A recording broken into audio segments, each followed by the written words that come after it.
All right, so here we go. Let's solve some rational equations. I do want you to get a sheet of paper. I want you to practice these with me. I've only got two examples, and the first one I really do not foresee you having any trouble with, but I want you to grab a sheet of paper and a pencil. I think this is section 7 of chapter 12. So if you have your textbook, you can certainly follow along with it. It's the last section of this chapter. We've got equations here. We are going to solve them. If you notice, we've got 2 over z plus 5 is equal to z over 7. What's super great about this is you see equal fractions. When we have equal fractions, we can use what's called cross products to solve these equations. So I am simply going to take and multiply 2 times 7 to get 14. And it really doesn't matter whether you put that on the left side of the equation or the right side of the equation. I will typically start up here and go this way, but it does not matter. So 2 times 7 is 14. I'm going to set that equal to, now the trick here is to remember to distribute. You are actually taking z times z plus 5. Now, I will typically do that in my head. I trust that you guys can probably do that as well, but I want you to make sure you see, I guess technically I probably should have done 2 times 7 is equal to z times z plus 5, because there's your cross product. Not that I expect you to write that each time. I trust that you can multiply these and you can get 2 times 7 is 14. That is equal to z times z when I distribute z squared, and z times 5 is 5z.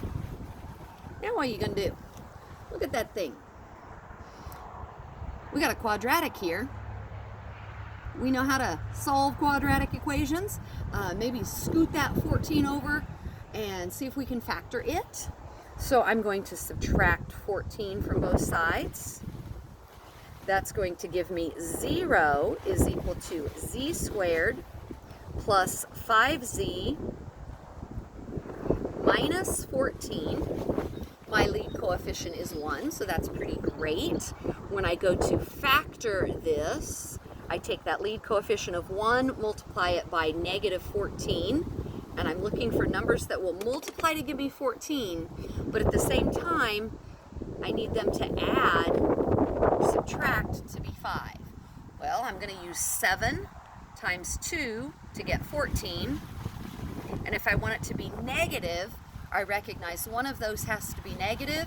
Since my middle term is positive, that means the littler number. I don't think I'm supposed to use the word littler as an official math person. I do frequently. The smaller number is going to be the negative. So 7 times negative 2 is negative 14. 7 plus negative 2 is 5. So my parentheses, z plus 7 and z minus 2, those have to be equal to 0 using the zero product property. I know that one of these two parentheses has to be 0, equal to 0. In this case, if my z plus 7 equals 0, I subtract 7 from both sides and I get z is negative 7. Or I say z minus 2 is equal to 0, add 2 to both sides, and I get z is equal to 2. So I get two different solutions here. Z is either equal to a negative 7 or a 2. And what I have to remember to do on these is go back and check in my original equation. If z is 7, 7 plus 5 is 12, I can have 12 in my denominator. If z is 2, 2 plus 5 is 7. Actually, that was negative 7, wasn't it? I don't think I said that right. Negative 7 plus 5 is negative 2. I can have that in my denominator. If z is 2, 2 plus 5 is 7. I can have that in my denominator. Both of those answers are okay. But if when I factored it, I ended up getting a negative 5, I go back and I check this. Negative 5 plus 5 is 0. I cannot have that in the denominator. I cross it off. It would not be one of the possible solutions, okay? And I do believe on your homework, like I said, I think there's only 4 on your homework problem set. I think one of them actually does come out to be a non-solution on one of the numbers. So this is the first part. You're just simply remembering to use cross products if you have 2 equal fractions. Second example I want to show you, and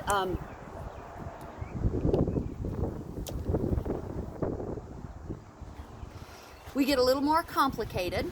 We've got a over a plus 4 plus 1/3 equals negative 12 over a plus 4. Obviously, you cannot use the cross products because we've got 3 fractions here. So what I've done is I've just written this little smaller equation, one that you would be more familiar with maybe. And I want to remind you, most of you guys I know change these to decimals and then just work them with your calculators. But one possible way of working this equation down here, if I have a denominator of 4, a denominator of 8, and a denominator of 16, I recognize I could actually multiply each of these fractions by 16.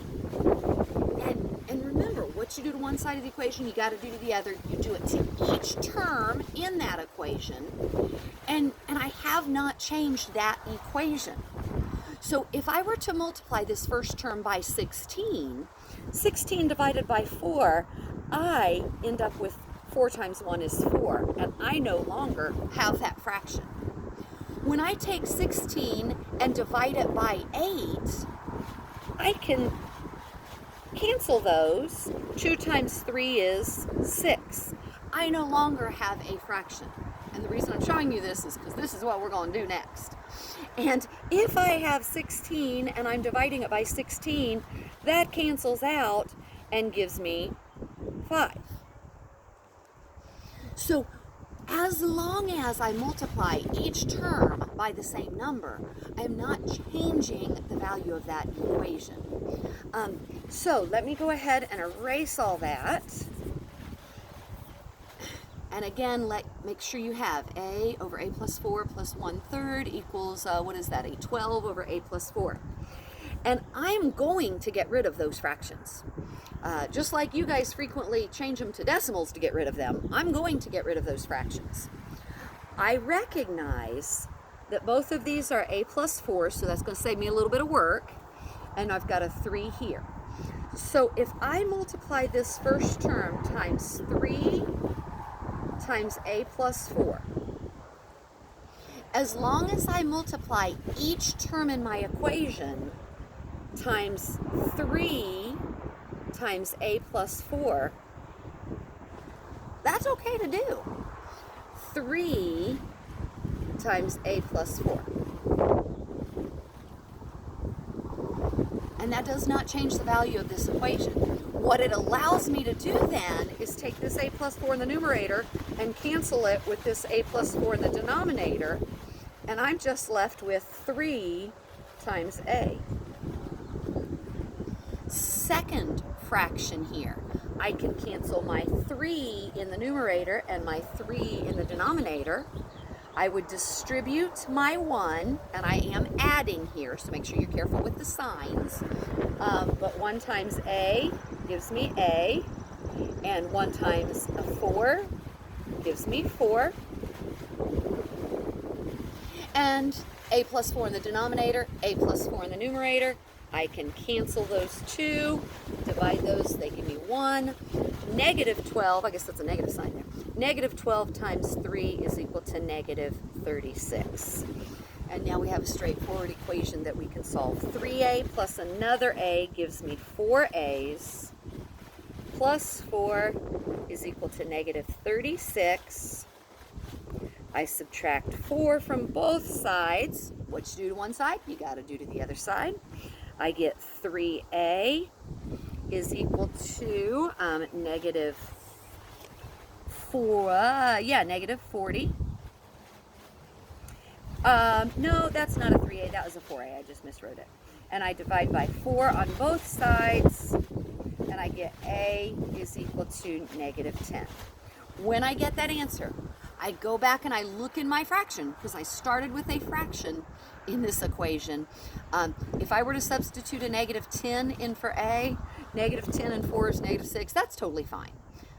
The only problem I would have is if I had gotten -4, because -4 plus 4 is 0, and I can't have that in the denominator. So, wow, windy, windy. Beautiful day, though. So your homework problems, page 823, you're going to do 10, 11, 14, and 15.